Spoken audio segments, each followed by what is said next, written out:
Assalamualaikum warahmatullahi wabarakatuh. Saya Nur Ifwani binti Muhammad Azali, memegang nombor matrik 058191. Nama saya Itminan binti Irwan, nombor matriks 058554. Saya Faizatul Fatihah binti Khairul Azli, nombor matriks 058311. Nama saya Nurul Syazuna binti Samsuddin, bernombor matrik 058449. Nama saya Wan Nur Kristina binti Aidi Azalan Shah, nombor matrik 058475.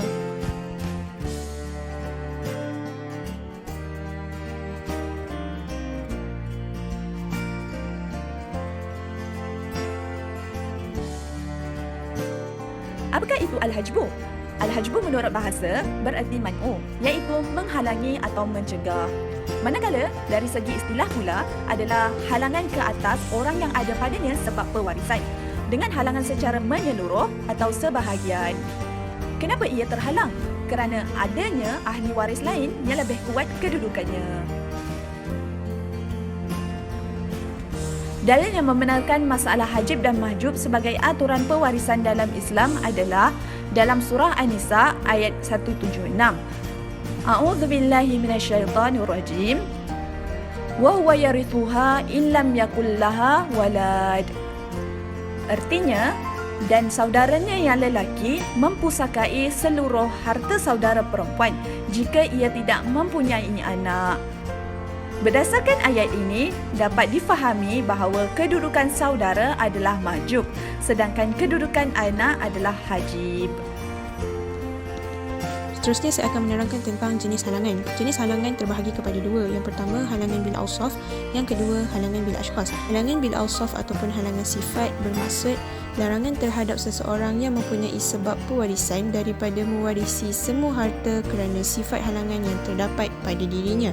Dinamakan juga orang yang terhalang pewarisannya dengan halangan sifat ini sebagai al-mahrum. Sifat yang menghalang pewarisan ini ada tiga. Yang pertama, perhambaan oleh kerana ia milik orang lain.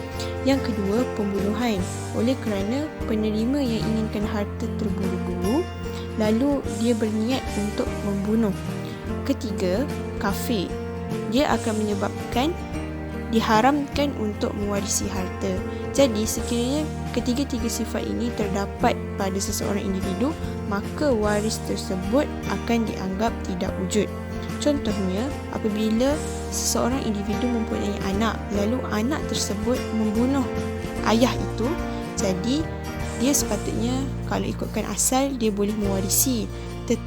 Disebabkan pembunuhan tersebut, anak tersebut dihalang dalam pewarisan serta dianggap tidak wujud. Seterusnya, bahagian al-hajbu yang kedua pula ialah al-hajbu bil ashkhas, dihalang oleh individu, yang bermaksud seseorang dihalang daripada pewarisan atau daripada sebahagian pewarisan. Ini kerana ada individu yang lebih dekat dengan si mati. Dalam al-hajbu bil ashkhas ini pula dibahagi kepada dua, sama ada individu yang disekat menjadi hajbu hurmani atau hajbu nuksan. Hajbu hurmani ialah menghalang individu daripada mewarisi secara keseluruhannya, iaitu individu tersebut tidak akan mendapat satu sen pun. Sebagai contoh, cucu disekat oleh bapa dia, iaitu anak kepada si mati.